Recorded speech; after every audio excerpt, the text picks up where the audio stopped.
ये है तुम्हारी किडनी। अगर तुम रोज लेट नाइट स्नैकिंग करते हो, तुम्हारी कमर असल में धीरे धीरे खराब हो रही है। अगर तुम्हें भी देर रात खाना खाने की आदत है तो ये पूरी बात ध्यान से सुनो। रात 11 बजे के बाद तुम्हारा शरीर लो पावर मोड में चला जाता है। इस वक्त अगर तुम खाना खाते हो तो उसे पूरी तरह डाइजेस्ट होने में कम से कम 4 घंटे लगे हैं। भले ही तुम सो जाओ, तुम्हारा पेट एक्स्ट्रा काम करता रहता है, एसिड बनाता रहता है और नींद में तुम्हारी ईसोफेगस की वॉल्व ढीली हो जाती है, जिससे एसिड रिफ्लक्स होकर गले को जला सकता है। सबसे ज्यादा प्रेशर किडनी पर आता है। रात को उसे खुद की फिल्टरिंग सिस्टम रिपेयर करनी होती है, लेकिन तुम उसे मेटाबॉलिक वेस्ट क्लियर करने में लगा देते हो। सोचो, जैसे कोई मैराथन दौड़ कर आया हो और तुरंत उसे ईंटें उठाने को कह दिया जाए। लॉन्ग टर्म में किडनी का खराब होना पक्का है। रात में बॉडी नेचुरली ज्यादा कैल्शियम बाहर निकालती है। अगर तुम बार बार हाई प्रोटीन स्नैक्स खाते हो तो यूरिन में कैल्शियम लेवल और बढ़ जाता है। किडनी में ये कैल्शियम ऐसे जमा होता है जैसे दूध को उबाल उबाल कर गाढ़ा कर दिया हो। धीरे धीरे ये छोटे छोटे स्टोन बन जाते हैं। जब ये स्टोन यूरिनरी ट्रैक्ट में जाते हैं तो ऐसा दर्द देते हैं कि इंसान चीख उठे। कई लोगों की favourite night out combo barbecue और बियर किडनी के लिए सबसे खराब है। इनमें प्यूरिन हाई होता है और रात को मेटाबॉलिज्म स्लो होने से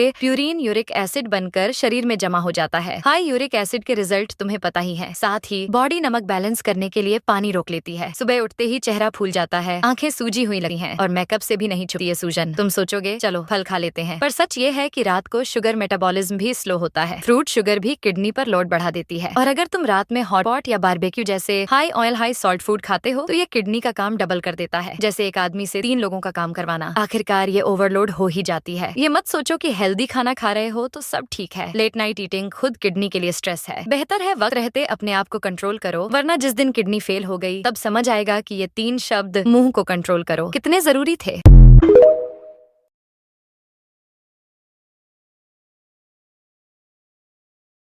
यह है वो हाल जब तुम लाइट बंद करके फोन स्क्रॉल करते हो। शायद तुम्हें पता भी नहीं कि तुम्हारी आंखें धीरे धीरे खराब हो रही हैं। फोन स्क्रीन से निकलने वाली ब्लू लाइट की एनर्जी बहुत ज्यादा होती है और आंखों पर इसका असर काफी खतरनाक है। जब लाइट बंद होती है तो पुतलियां प्यूपल्स अपने आप बड़ी हो जाती हैं ताकि तुम स्क्रीन को साफ देख सको, लेकिन इससे ब्लू लाइट को आंख के अंदर जाने का सीधा रास्ता मिल जाता है। वो सीधे रेटिना तक पहुंचती है, खासकर उस हिस्से तक जो हाई क्वालिटी विजन के लिए जिम्मेदार है। शायद थोड़े टाइम में तुम्हें फर्क न लगे, लेकिन अगर ये रोज होता रहा तो आंखों के फोटो रिसेप्टर धीरे धीरे डैमेज होने लगते हैं। जवान उम्र में बस धुंधला दिखना, आंखों की थकान जैसी प्रॉब्लम होगी, लेकिन उम्र बढ़ने पर मैक्यूलर डिजेनरेशन का खतरा सीधा बढ़ जाता है और तब पछताने का भी टाइम नहीं मिलेगा। ब्लू लाइट एक और काम करती है, ये मेलाटोनिन का प्रोडक्शन कम कर देती है। नॉर्मली रात में मेलाटोनिन हाई लेवल पर होता है ताकि तुम जल्दी सो सको, लेकिन जब तुम अंधेरे में फोन देखते हो तो दिमाग को लगता है कि अभी भी दिन है और तुम और ज्यादा जागृत हो जाते हो। नतीजा ये कि नींद आने में टाइम लगता है और जो नींद आती है वो भी डीप नहीं होती। लंबे समय तक ऐसा करने से बॉडी क्लॉक, बायोलॉजिकल क्लॉक पूरी तरह गड़बड़ हो जाती है। फिर बाल झड़ना,